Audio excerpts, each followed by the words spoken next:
Welcome back sa ating channel mga kahusay. Muling nagbabalik ang Sal91 Moto TV sa pagbibigay ng informasyon na kapaki-pakinabang.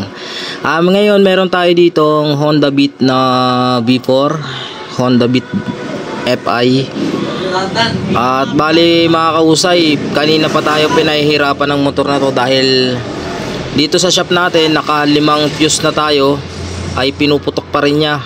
Bali do sa kabilang shop na pinanggalingan ay naka-4 sila doon.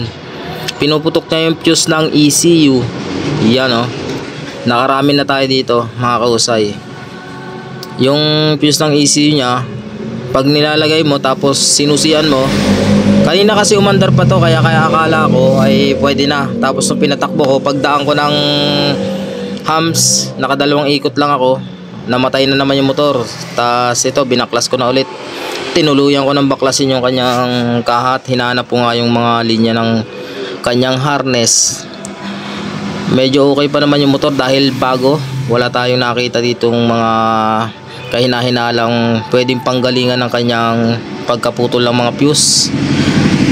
At kinakabahan nga ako kanina dahil ECU ang lumalabas na sira. Kaya ang ginawa ko, binaybay ko na lahat hanggang sa matsambahan nga natin. Yan, alam nyo namang malakas tayo tsumamba eh.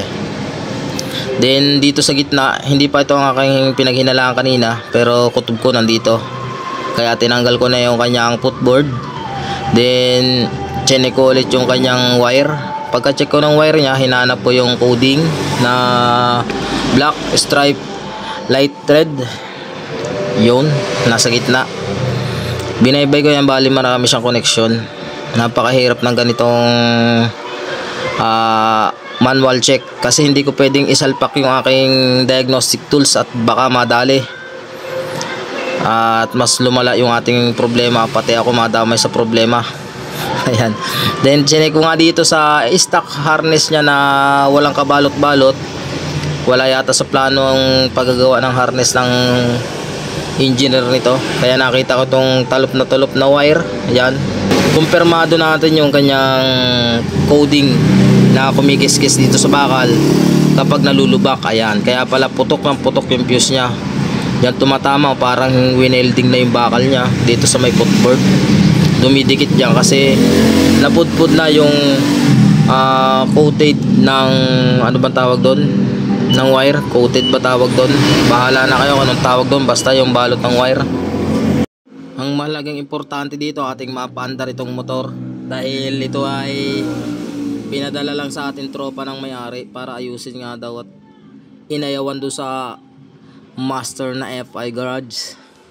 At dahil hindi daw makita yung sira at natsambahan naman natin dahil akala ko kanina ay pantapon na yung kanyang motor, pero biro lang yan. At ang gagawin natin doon sa harness yun, babalutan natin ng sandamakmak na daming tape tapos ating sasapinan sa ilalim. At pagkatapos na ating mabalutan, susubukan nating paandarin kung aandar na, at kung hindi pa aandar eh wala na tayong magagawa at ang choice na lang natin ay junk shop. Pero joke lang yun. Aandar na yan mga kahusay dahil nakita na natin yung talop na wire na yun na halos 2 oras naming hinanap kanina. Hindi namin makita-kita, nandun lang pala nagtatago siya sa may sulok sa ilalim ng footboard. At buti na lang at matyaga tayo maghanap sa mga ganyan. Hunter tayo ng mga talop na wire eh. Okay, at ating ibalik na yon para ating matesting. At yan, naibalik natin yung kanyang mga pyesa mga kausay. At nadali nga ng magaling na magtatawas at napaandar natin itong kanyang Honda Beat FI version 4. Yun oh. Ngayon lang ako nakaka-encounter ng ganitong sira ng Beat FI. Kaya kung kayo yung mga user ng Beat FI ay tingnan nyo na yung inyong mga footboard at baka yun ay magasgas na ang inyong mga wiring harness. Okay mga kausay, at hanggang dito na lang po ang aking short video.